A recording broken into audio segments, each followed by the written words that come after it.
Bonjour à tous, j'espère que vous allez bien. Aujourd'hui, je vous retrouve avec quelques exemples de recettes que j'aime beaucoup faire à base de superfood. Donc ce sont uniquement des recettes sans sucre, ce sont mes petits déjeuners ou des goûters que je fais, principalement les petits déj quand même. Et je vais vous donner pas mal d'informations sur les superfoods que j'utilise, pourquoi je m'en sers, celles que je trouve un petit peu moins utiles et plus marketing. J'aimerais vraiment faire un focus sur ça parce que vous êtes nombreux à me poser des questions, à me demander l'utilité, à me demander comment je m'en sers, à me demander ce que c'est.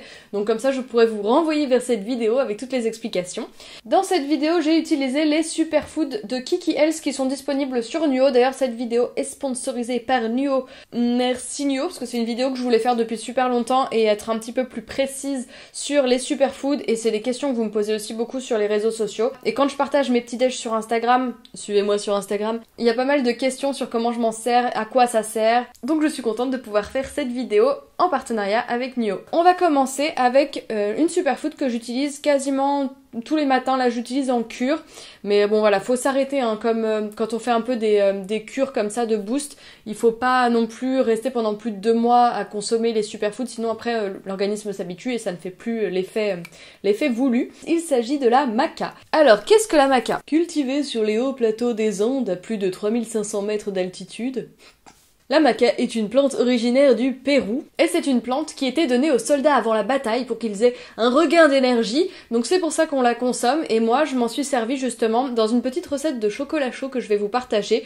puisque je vous l'avais déjà dit dans des favoris, j'ai eu un petit coup de mou cet hiver, je me sentais un petit peu moins énergique, et j'ai ajouté une bonne cuillère à café dans mon chocolat chaud le matin, et déjà je trouve que c'est plutôt bon, enfin en tout cas celle de Kiki Health, moi je la trouve plutôt bonne, je trouve pas que ça gâche le chocolat chaud, et ça m'a donné quand même ce regain d'énergie. Elle a donc une haute teneur en vitamine C, ce qui lui confère son côté énergisante, mais elle est également composée à 10% de protéines. Donc dans le cas d'une alimentation végétale, c'est toujours intéressant d'aller piocher comme ça des sources de protéines. Elle contient également 16 minéraux, comme le potassium, le calcium, le phosphore. Alors là c'est en plus petite quantité parce que vous en consommez pas des caisses non plus. Et il y a également 7 vitamines présentes dans la maca, comme la B1, la B2, mais aussi la B12. Donc la maca redonne beaucoup d'énergie, et elle a un côté aussi équilibrant sur le système nerveux, donc ça lui donne un côté un peu anti-stress. Donc c'est une superfood vraiment intéressante, que je trouve pas désagréable au goût, parce que des fois c'est un peu difficile, la spiruline par exemple, et que j'aime beaucoup consommer. Donc sur ces images vous voyez comment je fais ma recette de chocolat chaud végétal, donc je mets du lait végétal, ici c'est du lait de coco, ensuite j'ajoute la maca, je mets également un petit peu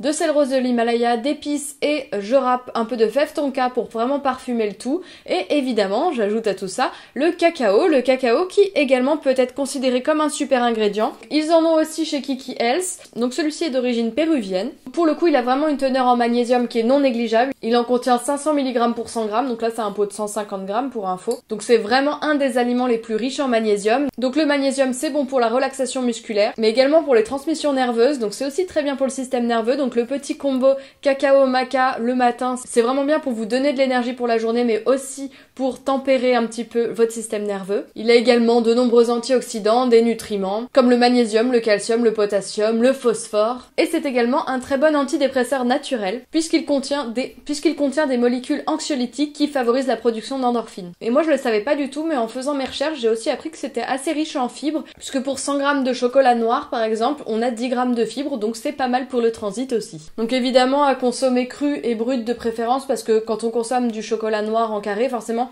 il y a du sucre qui est ajouté, donc toutes les teneurs un petit peu intéressantes, tous les micronutriments et tout sont en moins grande quantité, donc c'est un peu moins intéressant. Donc quand vous achetez du chocolat en tablette, essayez quand même de le prendre à minimum 70-75% si vous pouvez, qu'il soit vraiment riche en cacao. Le cacao, on le retrouve aussi dans ma recette de porridge, parce que j'en ai ajouté une cuillère, parce qu'on aime le cacao, on n'en a jamais assez. Mais j'en profite pour introduire un nouvel ingrédient sur lequel vous avez énormément de questions à chaque fois que j'ai partagé un peu sur Instagram.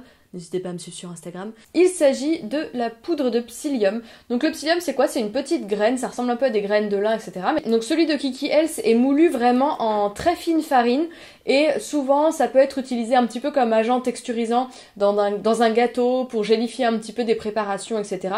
D'ailleurs il y a Julie de Friendly Beauty qui fait aussi des yaourts au psyllium pour donner ce côté un petit peu crémeux à une préparation végétale. J'ai pas testé d'ailleurs, faudra que j'essaye. Donc le psyllium c'est un petit peu particulier, originaire d'Inde et du Moyen-Orient, venant du grec psylos, qui veut dire puce, parce que ça ressemble à une puce. Donc à l'instar des graines de cacao et des graines de lin, il y a un mucilage qui se forme au contact de l'eau, ce qui fait que ça donne cette texture gélifiée. Et c'est une graine qui est très très riche en fibres, et ce pouvoir gonflant est tellement énorme que ça leur permet d'absorber plusieurs fois leur poids en eau. Et c'est cet effet-là qui va vraiment aider les personnes qui ont des problèmes de constipation à aller à la selle. Puisqu'en fait ça va former comme un gel dans vos intestins, déjà ça va comme lubrifier vos intestins, ça va augmenter le poids de vos selles, améliorer leur consistance et accélérer le transit. Et ce qui est cool, c'est que comme ça absorbe tout, ça agit aussi comme une éponge et ça va aussi choper les toxines et tous les trucs qui sont un petit peu tassés dans l'intestin. En fait, c'est ça le problème quand on a soit mauvaise haleine ou une mauvaise hygiène de vie ou qu'on consomme pas assez de fibres. Et ben en fait, tout simplement, on a des ingrédients qui stagnent dans notre intestin et on a besoin aussi, c'est pour ça qu'on a besoin de bonne graisse, c'est aussi de lubrifier notre intestin et parfois de le nettoyer en éliminant comme ça des toxines, en éliminant des choses, des ingrédients, des aliments qui stagnent, notamment quand on mange de la viande. Franchement, quand la viande stagne dans l'intestin, ça doit pas sentir très bon là-dedans. Et donc en modifiant, en changeant la texture et la viscosité des aliments dans notre intestin, ça va aussi faire baisser l'indice glycémique de ces derniers. Et en gonflant, ça va aussi augmenter la sensation de satiété. Alors ça, c'est bien et c'est pas bien. C'est vraiment pas un produit que je conseille à des personnes qui ont des troubles de l'alimentation. Il faut surtout pas que vous preniez ma vidéo et cet exemple du psyllium qui donne un peu du volume aux aliments dans votre corps. Le psyllium est clairement pas considéré comme un aliment puisque c'est pas assimilé par l'organisme. C'est plus un leurre, on va dire, et c'est vraiment à utiliser pour moi dans le cadre d'une alimentation qui est déjà variée et équilibrée, ou potentiellement pour des personnes qui ne consomment pas assez de légumes ou qui ont du mal, qui n'aiment pas ça. Mais si vous avez des troubles du comportement alimentaire, faites vraiment attention, j'insiste quand même, n'utilisez pas le psyllium à mauvais escient, vraiment, prenez-le vraiment en complément d'une alimentation riche et variée. Donc voilà, il est aussi considéré comme un ingrédient qui est intéressant dans la perte de poids, parce qu'il y a ce côté un peu rassasiant, et moi j'avoue que, en fait, j'ai toujours vite faim le matin, depuis que je suis petite, que je mange rien, que je mange sucré, que je mange salé, que je mange du porridge, que je prenne des tartines, du pain, du machin. En fait, j'ai toujours faim vers 10h30, 11h, c'est systématique. Donc c'est vraiment pas lié à mon alimentation. Et les fois où j'ai mis un petit peu plus de psyllium, ça a vraiment donné beaucoup de densité à mon porridge et ça m'a calé vraiment significativement. Donc moi je pense vraiment que les fois où je sais que j'ai une grosse matinée, où je me lève très tôt, où je dois partir en voyage, ou je sais pas quoi, maintenant je sais que je mettrai un petit peu de psyllium pour me caler davantage. Et donc ce côté aussi nettoyant, détox, c'est intéressant parce qu'il y a toutes les toxines qui stagnent dans l'intestin et c'est vraiment un terrain favorable aux candidats, aux mycoses, aux trucs comme ça. Et en fait voilà, cette action un peu éponge du psyllium va agir un peu comme un nettoyant de votre système digestif. Mais à l'instar d'ailleurs des graines de lin ou des graines de chia, si vous faites des pains comme ça avec du bon gras, avec des graines qui ont ces mucilages, c'est toujours très intéressant pour votre intestin. Un classique qu'on avait presque oublié, le charbon. C'est un peu nouveau dans ma routine, alors ça je l'ai pas encore beaucoup utilisé. Le psyllium, le cacao, le maca, c'est quasiment tous les jours en ce moment. Le charbon c'est plus occasionnel. Alors déjà le charbon il est utilisé en carbonisant soit du bois de frêne ou de peuplier, mais aussi parfois des coques de coco. Et là c'est le cas puisque j'ai vu que c'était made from coconut shells, celui de Kiki Health c'est ça. Et ensuite il y a un deuxième processus qui s'appelle l'activation, c'est pour ça qu'on appelle ça charbon activé, qui est une deuxième chauffe du bois mais cette fois-ci avec de l'air, de la vapeur d'eau et du gaz oxydant. Et c'est ça qui va donner la porosité au charbon et qui va lui donner son pouvoir très absorbant. Donc le charbon il était utilisé en Égypte déjà pour purifier l'eau, de toute façon tous les trucs comme ça innovants c'était déjà fait par les Égyptiens, c'est un truc de ouf. Donc il est intéressant pour son côté purifiant et assainissant, donc grâce à son côté absorbant. C'est également un très bon désintoxicant. En fait il est souvent utilisé aussi en médecine en cas d'intoxication alimentaire légère, en cas d'empoisonnement ou de choses comme ça. Bon alors évidemment allez voir un médecin, hein, vous soignez pas au charbon, mais si vous vous sentez un petit peu ballonné, pas bien à cause d'un truc pas très frais que vous avez mangé, ça peut être une bonne alternative puisque ça va vraiment tout absorber et éliminer dans les selles, encore une fois. Toujours très charmant, on adore. Ou même en cas de surdose médicamenteuse. Donc petit point d'attention quand même, attendez au moins 2 heures ou alors même ne le consommez pas du tout en même temps qu'un traitement médical ou même qu'une pilule parce que ça peut vraiment supprimer les effets du traitement. Donc attention. Donc c'est également intéressant en cas de troubles intestinaux, de troubles digestifs et ça peut aussi aider pour avoir une bonne haleine. Et il est capable d'absorber jusqu'à 100 fois son volume en gaz. Ces petites choses sont quand même exceptionnelles. Donc moi j'ai une idée de petit smoothie bowl détox dans lequel j'ai mis une banane congelée, des petits fruits rouges congelés et j'ai ajouté tout simplement une cuillère à café de charbon. Alors ça n'a pas de goût, c'est juste ça le petit côté un peu craquant sous la dent, donc franchement moi ça m'a pas dérangé, vous verrez si ça vous pose un problème. J'ai aussi choisi d'ajouter une cuillère d'açaï. Donc l'açaï ce sont des baies, donc ça me permet d'enchaîner aussi sur une autre superfood qui est proposé chez Kiki Health, mais c'est pas que j'en suis revenue, je trouve ça très très intéressant quand on n'a pas plein de fruits sous la main pour se faire un super mélange très varié, riche en antioxydants, mais l'açaï ça vient de très loin. Et en fait, on s'est rendu compte qu'au niveau des propriétés antioxydantes, c'était pas plus riche que nos baies à nous, que par exemple nos myrtilles, que notre raisin.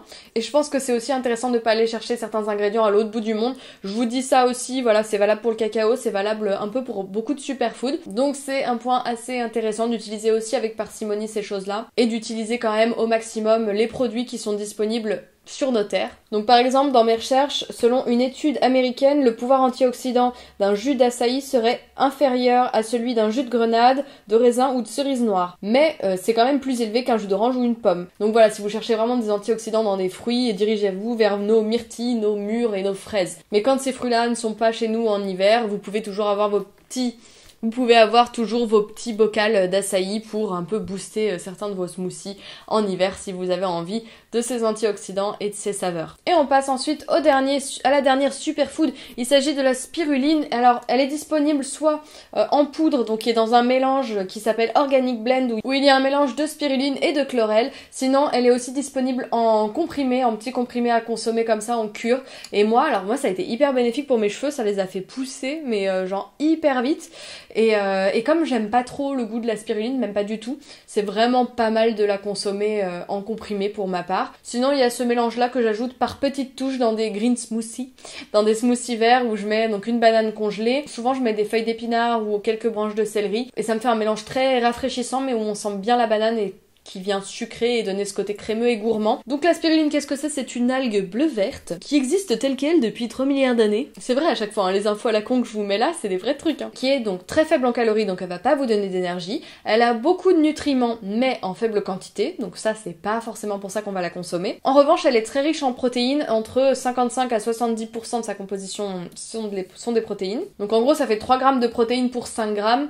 Donc une bonne cuillerée à soupe fait à peu près l'équivalent d'un petit œuf en protéines, donc c'est quand même très intéressant pour les végétaliens. En revanche, là où elle a une source vraiment très intéressante, c'est en caroténoïdes, donc c'est tout ce qui est par exemple bêta-carotène, et c'est aussi une très bonne source de fer, donc ça aussi c'est intéressant par exemple pour celles qui ont des règles très importantes et qui sont un petit peu anémies en fer. Une cure de spiruline ça peut vraiment être intéressant. On lui prête aussi des propriétés antioxydantes, machin, mais ça franchement il n'y a pas d'études hyper validées, hyper poussées sur ces trucs là, donc moi j'essaie vraiment de démêler le vrai du faux dans cette vidéo. Donc voilà, pour 10 grammes, donc 2 cuillères à thé, ça contient autant de fer que pour un petit bol de brocoli, ça contient autant de caroténoïdes que dans une carotte, toujours 10 grammes de spiruline, et à peu près l'équivalent d'un petit œuf en protéines, donc c'est quand même pas mal du tout. Donc après, au niveau de l'assimilation de ces protéines, c'est quand même limité, c'est pas assimilé de la même manière par ton corps que si tu consommais un œuf, mais ça constitue quand même une source de protéines intéressante. Donc là aussi, c'est une bonne manière d'apporter ça au corps si tu consommes peu de légumes, si tu fais pas trop attention à tes macronutriments, etc. Ça peut être toujours intéressant de te supplémenter en spiruline. Pour rappel, le fer et le bêta-carotène permettent l'oxygénation du sang, des cellules et des muscles. Voilà, je pense que j'ai fait un petit peu le tour des superfoods que j'utilise. Il y en a un peu d'autres, il y a aussi le curcuma, des choses comme ça. Mais tout ça, pareil, vous pouvez les ajouter en mode une cuillère à soupe dans votre porridge, dans des boissons végétales comme le golden latte que je vous présentais dans une vidéo il y a hyper longtemps maintenant. Donc j'espère que ça vous a un peu éclairé, j'ai essayé de faire la vidéo la plus précise, un peu scientifique, la plus renseignée possible. Comme ça vous savez tout sur ces superfoods là, vous avez des idées recettes et toutes ces superfoods sont disponibles sur le site de Nuo. Vous avez un code promo dans la barre d'infos, le lien de parrainage, tout ça, vous pouvez les avoir un petit peu moins cher. J'espère que cette vidéo vous aura plu, vous aura informé et désinformé sur certains autres sujets. Je vous souhaite une belle journée, je vous dis à très vite. Salut!